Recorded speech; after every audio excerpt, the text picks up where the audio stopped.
John and I are back, and we want to have a conversation about death. Sounds quite heavy, doesn't it?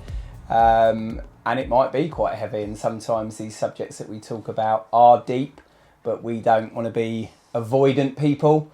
So we're going to have a look at maybe the impact of death on our life or our loved ones, but maybe not just in relation to things that are obvious, like the death of a loved one, but maybe other contexts in which death affects us. So we're going to explore that together, John, aren't we? And not avoid talking about difficult subjects. Yeah, no, that's right. Yeah, that sounds good. And what's been your experience of death? I know you've lost a lot of people. Too many. Past. Yeah, that's right. Yeah. I've just, we were talking about it before, I thought, I wonder whether I'll end up getting emotional or not, because I've just lost a ridiculous amount of people. So I lost both nans, both granddads. They all died in a short space of time from each other, I think, like a couple of years. Yeah. Lost both sets of nans and granddads. My dad, he died age 56. My best friend at the time, who was best man at my wedding, he died of motor neurones disease. And all of those people died in a fairly short time of each other. And then there's other friends and family that I've lost down the years, but that was kind of the most condensed period of losses. Yeah. Also lost both of my cousins, one who took his own life and then another one who got run over. Both their lives were cut short far too soon. So yeah, a lot of loss. Yeah. And then I've been involved in like a church life where you're forever really losing people, because churches tend to be full of older people rather than younger people, so the likelihood of death increases. Yeah. So a lot of death in elderly folk.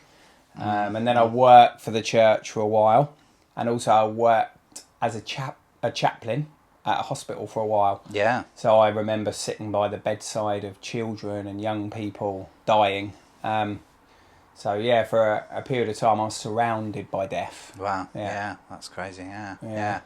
And what do you find what cycle do you find yourself on every time someone died? Is there a particular pattern that you notice within yourself?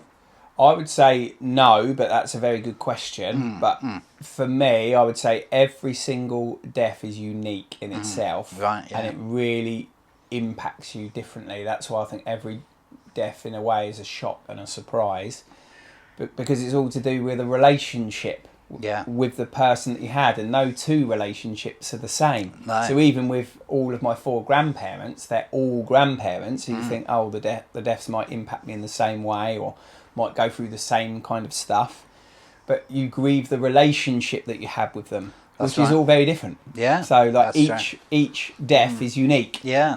That's interesting, because I've lost all my grandparents, like natural grandparents anyway, and I wouldn't say that I was particularly bothered. So that just shows you the lack of relationship I had with them. So the greater the relationship, the greater the pain. I mean, obviously I was sad. I'm not completely callous, but it was because they lived quite far away and I really never saw them very often. Maybe once a year, maybe not. Well, there you go then. So it's pointing out that the frequency of relationship. Yeah. So the greater the love, the greater the loss.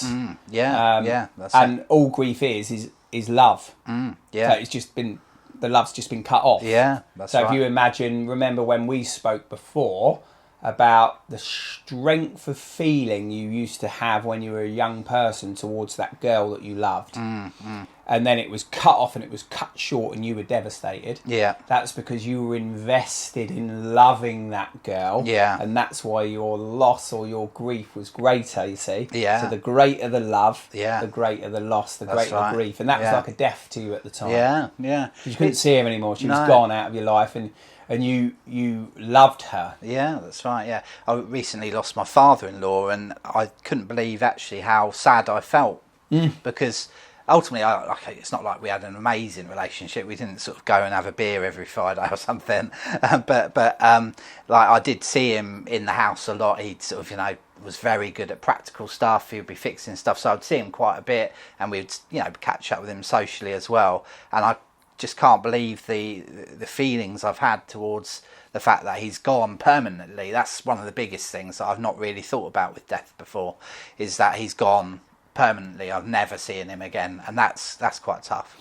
Yeah, and this, like, if you caught yourself and listen to your voice, you're kind of backing up the point that I'm making, in that your grandparents, you didn't see them that often. No. Whereas your father-in-law, he was present a lot more in your home. Yeah. And like you, as you said, you didn't go out for a beer with him or anything, but he was present and he was very practical. Yeah. And now that presence is gone. Yeah. Permanently. Yeah. And because he was around so much, now that he's not around, you'll feel it in a greater Yeah. way, won't you?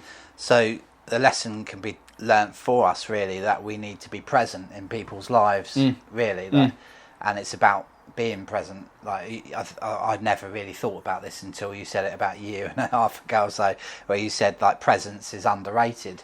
And it really is, isn't it? Oh, massively. But yeah. the risk is, the more present you are with people, the greater pain you're going to feel when they go. Yeah. So if you think of the person in your life at the moment you're most present to, and then imagine them dying, that will be your most painful death. So, like, I quite often, when I speak with clients in here, they'll be like, they might say something like to me, I lost my mum, and you would think that would bother me more than losing my next door neighbour.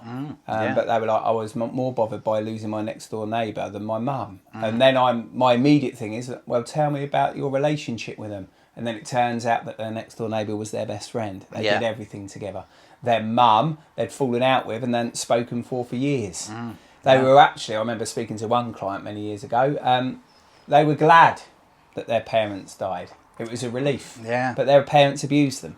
Right, okay. Well, so sometimes you can get relief. Yeah, and I've been to a funeral where the children of the grandma that died, basically, or whatever, were locked in cupboards and things, and it was a very flat funeral with no emotion, not too many people there, certainly no one cried, really, and it just shows you what legacy are we leaving behind as people. Ultimately, will people cry at my funeral? I don't know, because I'm not ultimately very present in very many people's lives. Yeah, well, that's a sad thing to say, but like it's slightly even more nuanced than that, isn't it? Because what could end up happening, like in this case that you're sharing, and what I said too about the neighbour and the mum and the abuser, is not you can not only grieve the person that you had, you can actually grieve the person you never had. Yeah. So like in this case of this funeral that was really, really flat, later down the road, years later, some people that went to that funeral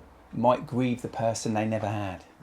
Yeah. So like if you've had a really, really bad non-present father and he dies, you can grieve the fact that he was not present. Yeah. And that can be a very painful grief. Yeah, that's right. Yeah. And it's interesting. So you can grieve the person you lost and the connection and love that you made. Definitely. And then you can grieve never making that connection or love. So you might sometimes get upset with yourself. I don't know whether you do. Well, how come I didn't cry at my grandparents' funeral? How come I wasn't connected to him? And then you ask questions about the lack of connection, and you can grieve that. Yeah, that's right. Yeah, exactly. Yeah, no, that's it. I mean, to be frank, if you died, I would be very sad because I would miss these sessions. Like, do you know what I mean? Like, I would be, because we wouldn't, we've had 50 odd sessions like this, and I think I would be very sad if you died, for instance.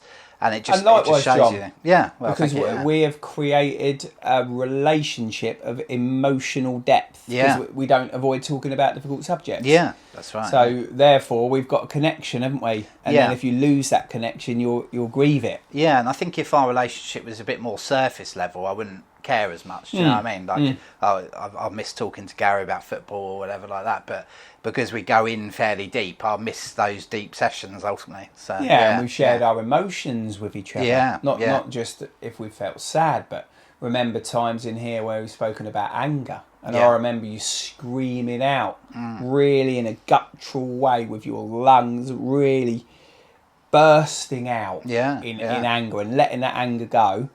Well, I'll never forget that because that was a very connecting moment. Yeah. And when you die, if you die before me, who knows? Yeah. I would grieve that moment. Yeah. Because you can also grieve moments, can't you? Yeah, exactly. Like if you think of your father-in-law, there'd be particular moments. Oh, 100%. I didn't realise that was going to be a thing, but I sort of remember going. Well, one of the biggest things is he always took the kids on the Romney Hythe and Dymchurch Railway, the miniature railway, and when you sort of drive past there, you sort of think about him, or if you see a train on the poster, you think about him. Do you know what I mean? So you're sort of like grieving those moments of interaction.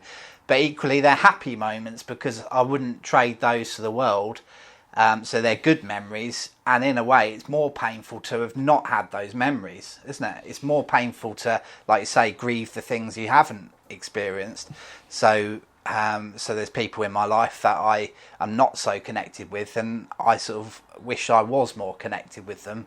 But so I would be grieving the fact that I didn't have those experiences with them. So it was a positive thing actually that my father-in-law did loads of things because I've got those memories. But it's just a different type of grief. It's a happy grief in a way. But it can still be painful because you then miss him doing those things with your children, don't you? Yeah. So you still get even though it's a happy memory, you get a sense of pain because it can't happen for your children anymore. No, or you can't witness it happening for them anymore. Or like in an ideal world, like he's left a bit of a legacy that somebody else might take up, like yourself. I remember those moments. I'm going to be that person now with my children and take them on the light railway and give them those moments. And really, if there's anything I've learned, particularly from counselling, but also from my father-in-law and my wife, who are much better at it than me, is it's important to create those moments. So I don't think prior to counselling I would have necessarily thought about that topic, and therefore I would not have created quite a few moments that I've now created with my own kids because of things you've said and things I've witnessed with my father-in-law, who was so much better at creating moments. So like when you die, the likelihood is that your children will have particular moments that you've now created. Obviously, they will grieve the person, which is much deeper than the moments. But the moments also make up the person, don't they? So but they have particular memories now because you've created those memories with them. That's right. Yeah. And I do think really my kids love my wife more than me, 100%. Like, so they're going to be more sad if Beck died than me. So why? Because it's not natural for me to create those moments. I have to think. So she is more present in their lives. Yeah, she's more present, but I have to manually think about it for some reason. I don't know why. It's really annoying to me because I would like to naturally think, oh, let's create moments, but I have to actually think I must create a moment like manually, which is really annoying, and I'm trying to make it more natural, but I'm working on it basically. But you sound like there's a tendency, I don't know whether this is true or not, to be quite hard on yourself there and just like what you're saying. Even though it might be the truth. But quite hard on yourself. Well, it is 100% the truth. They would grieve my wife more than me. 100%. And how does it feel to say that? I feel sad about that because I look at the interaction they have with her and I think I wish I had that, and I don't. But unfortunately, I don't know whether it's the way I was raised or my chemistry or personality or whatever. Could be a number of those things. Yeah, all of them mixed together. Probably. It could also be what you prioritise, can't it? Which is like a sad truth. So on a Friday evening, I know that my wife is creating memories with our 3 children. They often kind of do really cool stuff on a Friday because it's the end of the week after school, especially in the summer. They're down the beach with their friends.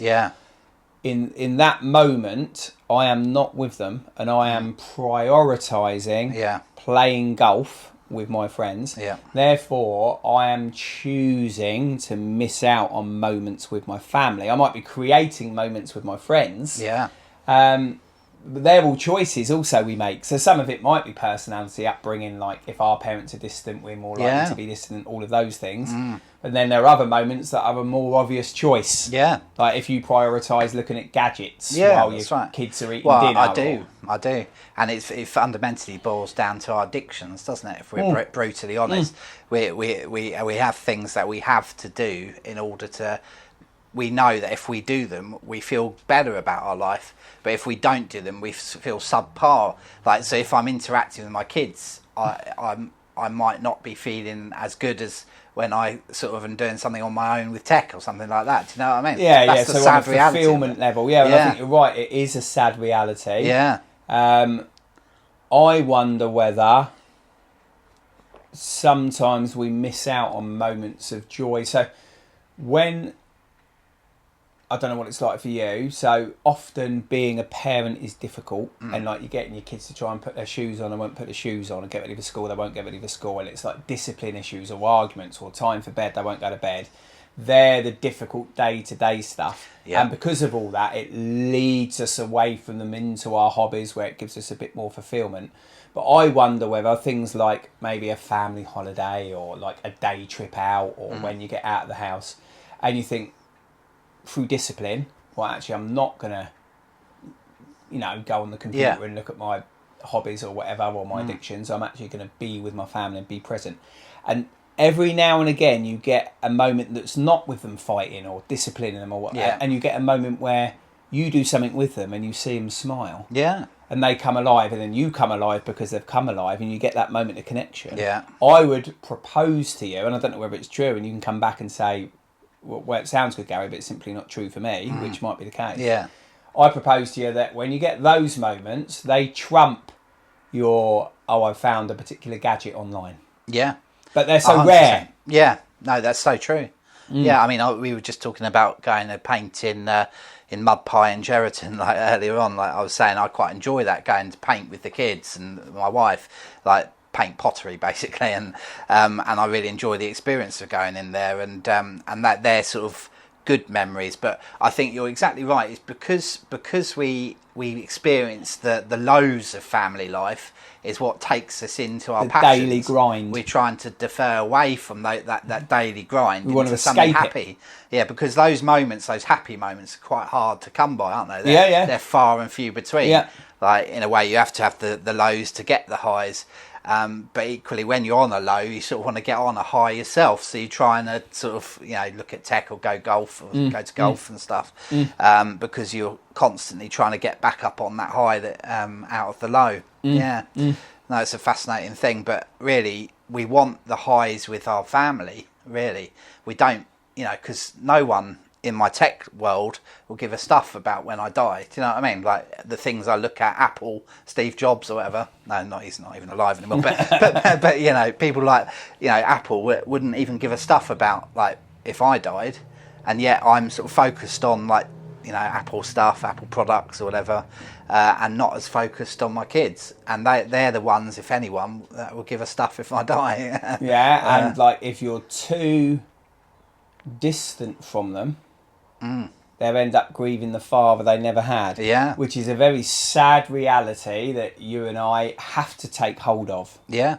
Because we're the ones that are living that out for them. Yeah. Yeah. So that's why it's important to be present, isn't it? Yeah, that's right. Yeah.